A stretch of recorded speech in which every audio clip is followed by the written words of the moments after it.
far away from me. What can you say for me? What can you say? I mean, what else can you take from me? What can you ride for me? You said you gon' ride for me. You said you gon' die for me. Running yourself, so I don't know how. So no, and you're so far away from me. What can you say for me? What can you say? What else can you take from me? What can you take? And you're so far away from me. What can you say for me? What can you say?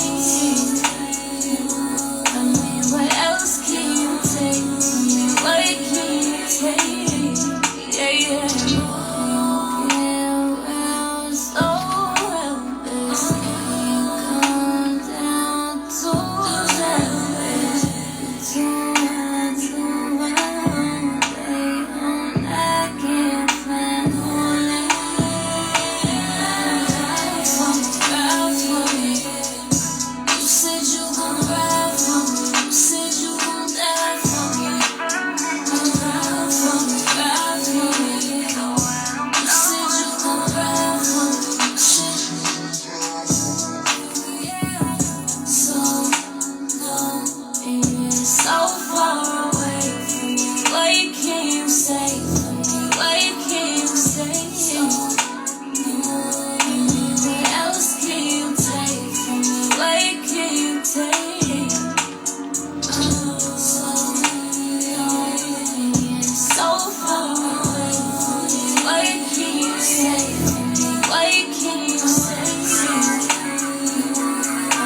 What else can you take from me? What can you take? Yeah.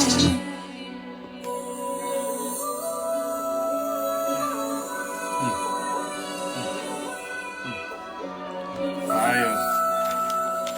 She's fire.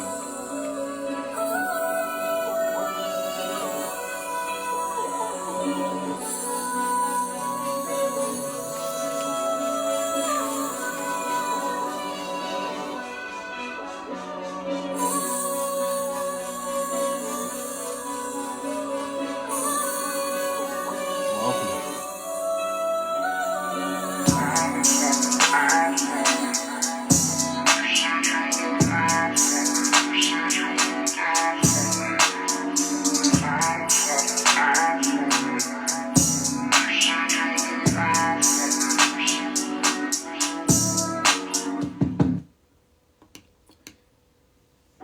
Welcome to So Get the Podcast. Hi, I'm Katie. Let's get the show started. So today, before I start the show off, first and foremost, I'd like to send out my thoughts and prayers to everyone that's out there today, surviving and dealing with mental health and just trying to earn their ends meet to provide for their loved ones and everything out there. It's getting worse by every minute, every hour, every second, every day, every week. Something taking place. And yes, that's it. So what's on my radar for today's show? Well, always the senseless murders and things of that nature that's in the world today. Like I said, it's getting worse. Every day it's getting worse. From jobs, from people just trying to provide for themselves, and it's getting tough. And most people don't know which direction to go towards, just surviving is at an all-time high. So on this platform, we, speak about health, health is wealth, and doing things for self. Now, I know some people may not know what to do, how to go about that, finding their purpose or their niche in life. And it's okay, It's okay that if you do not know how to do things on your own or work for self. But there are people out here, as I say, that are doing things their way through God's grace. If you don't know, get with someone. Get with the company, group, entity, whatever you want to call it, and they'll lead you the right way, hopefully. Because with these companies that's been out for a long period of time, providing a service or a product to the people, supposedly providing a service or product to the people, they are coming to the light for not providing a service and a product to the people, and people are losing jobs, money being owed to the people, things that was taught to you growing up respectfully. You have to detox. There's things out here that was told as a youth that this is the way to go. This is the things that you need to do to survive in the world today. Every day it seems like more information is coming out that things aren't real. Okay, so on today's show, I want to start with farms. There's a lot of bills being passed contingent to, lab meat, food being served, vegetables, and things of that nature that aren't good for people. But if you don't know how to grow your own food, it's going to be a problem. So the U.S. Farm Bill threatens to they postponing the bill for the farmers, the federal jobs, and the SNAP program. Well, it's threatening to them that they don't pass this bill. So the U.S. Farm Bill, critical to farmers for crop insurance, is delayed. So this could be farmers, federal workers, and food aid recipients on a shaky ground. The key $1.5 trillion bill was expected to be signed on September 30th, but they are delaying it. Farmers fear that the delay, as they rely on the bill to finance farming costs and safeguard profits in time of the drought. The delay may also mean job losses for federal workers and could cause disruption to the Supplemental Nutrition Assistance Program, which they call SNAP. That would be unfortunate for those who, like I said, is trying to provide for their loved ones, and they don't know what's best for them, and they're just doing what was taught to them. If they don't pass that bill, where are they going to get their food from? And if they don't know where to get the food from, that means they're going to depend on, once again, these entities in corporate America that don't care anything about you. You or your loved ones. You're going to allow them to feed you and your family? And you're willing to continue to waste money on things that don't really serve you in the long run for your health or the ones you care about? So moving forward, since I'm speaking on the bills and things that affects the people and communities in the world today, in the community, Boston Market. Now, Boston Market been around for a long time. As a youth, I used to go there and eat their food. They had nice food that I was aware of at that time to nourish my body and things of that nature. After basketball, playing in the rec centers and coming home from school or whatever the case may be, Boston Market was one of the locations that were good food, soul food, whatever you want to call it. So the eatery that was founded in 1985 had led to the rotisserie chicken in the 80s and the 90s. At one point had over 1,200 1,200 locations across the country. But now they are down to fewer than 300. And this week, 27 was shut down. But this wasn't, voluntarily, right? So officials in New Jersey ordered the closure of the stores after regulators uncovered multiple violations of workers' rights, like failure to pay wages. You want me to come to work as scheduled and having difficulties paying me what's owed to me. In addition, the company was fined around $26 million. In the press release, the New Jersey Department of Labor and Workforce Department explained the issue, the stop work orders on the restaurant after discovering over $600,000 in back pay owed to 314 workers. The good news is that the location can reopen when all the penalties and wages have been paid. So for now, with the 27 New Jersey stores closing, is bringing the total number of Boston Market closed this year to around 50. It's a tough time for the chain. It is facing a lawsuit in Arizona and Massachusetts, which both also allege unpaid wage. It's business practice.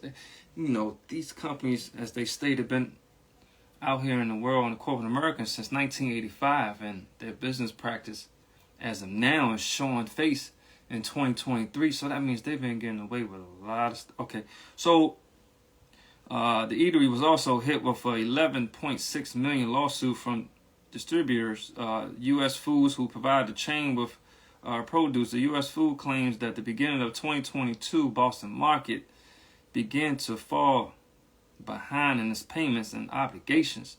There is no word on if more stores will close, okay, or not be, with all of the financial issues facing the company in future would be in jeopardy. Yes, it should be.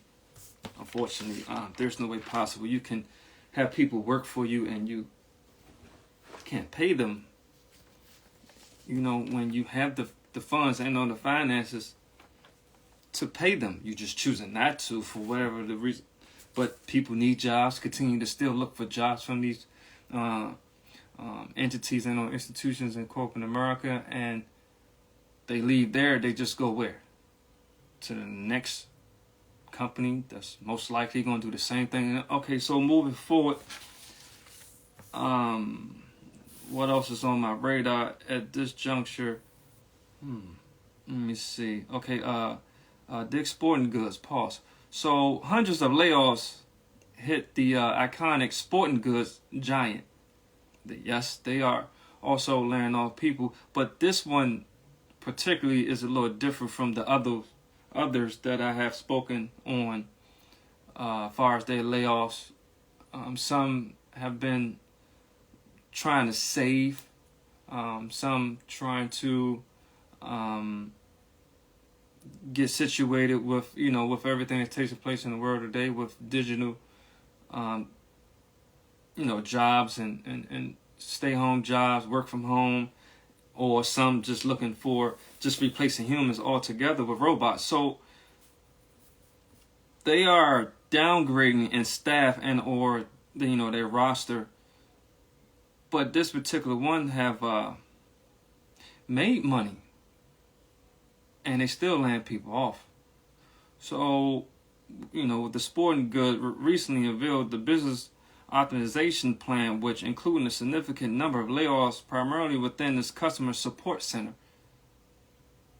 That's like one of the most important department in the decision, which announced in the company press release, is set to cost the retailer $20 million in payments this quarter, as the company steers and focus towards other investments areas. Like I stated, the company's net and operating income both dip in double digits, 23% decrease in net income to $244 million, and a 32% fall in operating income, approximately $312 million. The CEO, Lauren Hobart, attributed the decline is the decisive action on inventory access and theft. Well, people surviving. So while the exact number of affected employees remain unannounced, Insider Bloomberg said the estimated 250 corporate job cuts, the reduction reportedly less than 1% total workforce. An individual close to the matter emphasized Dick's Sporting Goods paused intentionally to reinvent and critical growth drivers, which potentially involves hiring in other divisions. So, like I said, this one was a little different. Their finances was, as I stated, dip and up and down, but for the most part, they made money, and they still just letting people go. So, and this is August, and around the holiday season, previous years, they used to do a lot of hiring, mostly, commercial type companies, needing drivers, to deliver, products and things of that nature. They always doing a lot of hiring around the holiday season. So I'm very, very interested to see what transpired this year. So moving forward with a company that most are familiar with, that's on my radar, is Progressive. Yes, Progressive. Progressive was hit with a class action lawsuit filed against them over claims of racial discrimination. American First Legal announced it has filed a class action lawsuit against the insurance company Progressive and Board LLC for racial slurs and things of that nature. The lawsuit states that the Progressive have engaged in racial by offering 125,000 grants to 10 black-owned small businesses to use towards the purchase of a commercial vehicle.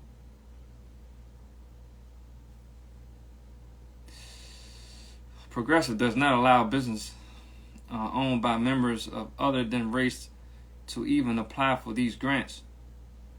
It should be available for every. Okay, so according to the lawsuit, this is a violation of the 42 USC 1981, which outlaws all forms of racial discrimination in the making of contracts. Progressive also provide commercial insurance to commercial trucking and delivery companies in addition to homeowners insurance and vehicle insurance. According to the lawsuit, the plaintiff and Freedom Truck Dispatch could not apply for this grant because the owner is not a person of color. I don't like to say black, it's like a crayon, but person of color. Progressive Insurance Company claims that only black-owned businesses should be eligible for these grants because studies have shown how it's harder for people of color entrepreneurs to access capital. Now, that's my professional opinion. That's just a lack of knowledge of knowing how to, This program aims to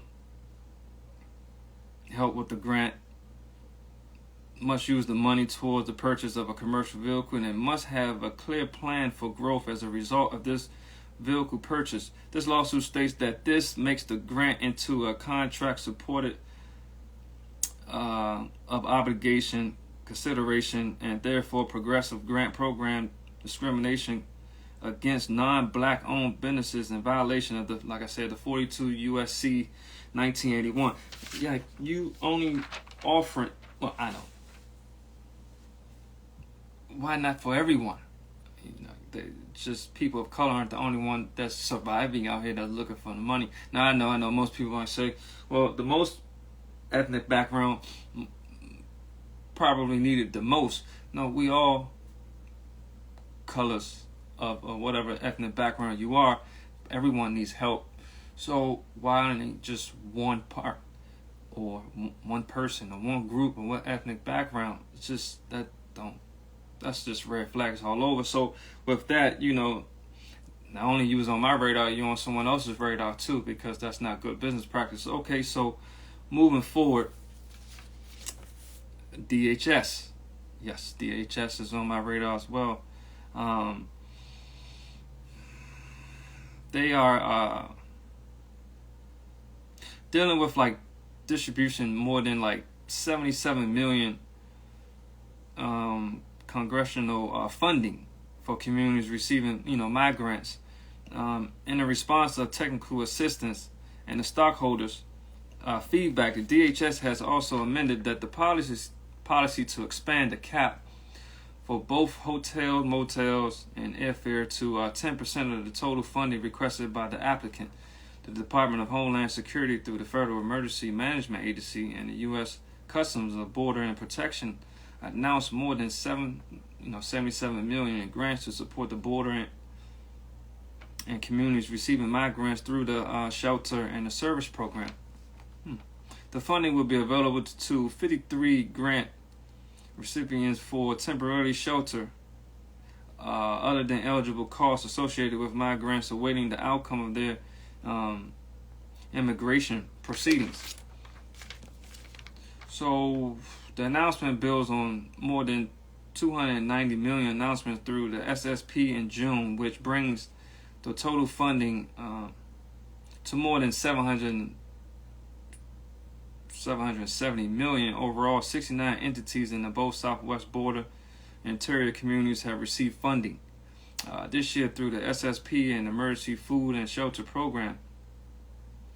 Supporting communities in the critical components of the DHS efforts to manage encounters at the southwest borders in a safe, orderly, human manner. This is including the Biden administration effort to expand access to lawful and orderly pathways and process while continuing to apply and strengthening consequences for unlawful entry. DHS also requested $600 million in the FY23 budget supplemental to support border and interior communities receiving migrants. More than $400 million to support communities receiving migrants across the country, including $332.5 million announced on May 5th of this year, 2023, to 35 entities. $75 million awarded by the National Board in December of 2022. The SSP was designed to quickly allocate funding to both southwest borders and communities to meet diverse set of needs across the nation. So they have funds, a lot of funds. People are funding certain programs, which they should. They need more of it.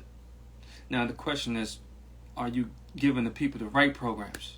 Are you just funding these programs? There are leaders that are, like I said, allocating the money, dishing out the money to where it needs to go. That's another whole story. So are you giving opportunities, the right opportunities in the community for people to not only survive, to enjoy what they do, help them, teach them, show them, the right thing to do, the right way to go, show them a blueprint.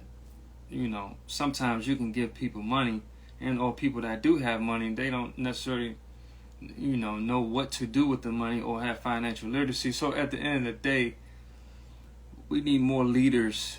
We need the funds to go to the right leaders that's going to allocate the money to the right people, that's going to stem the economy the right way.